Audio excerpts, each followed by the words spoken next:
জয়গুরু। প্রত্যেকটা সন্তানকে যেন আমরা ঠাকুরময় করে তুলতে পারি। ঠাকুর আসলে আমাদের জীবনে কে, ওদের জীবনে কে, সেটা যেন আমরা ওদের মাথায় প্রবেশ করিয়ে দিই, ঢুকিয়ে দিই ছোট্টবেলা থেকে।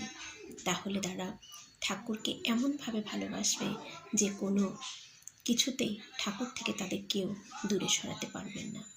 সবাই আমাদের মা বাবার এটা কর্তব্য, আমরা যেন আমাদের সন্তানদের প্রত্যেকেই যেন আমাদের সন্তানদের কাছে সর্বদা ঠাকুরকে নিয়ে ইষ্ট প্রসঙ্গ করে থাকি।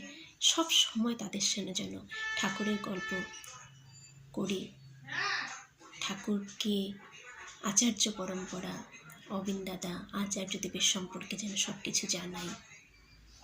তাহলে তারা ঠাকুর কি, ঠাকুরকে নিয়ে ধরে কেমন আছি সেগুলো তারা বুঝতে পারবে।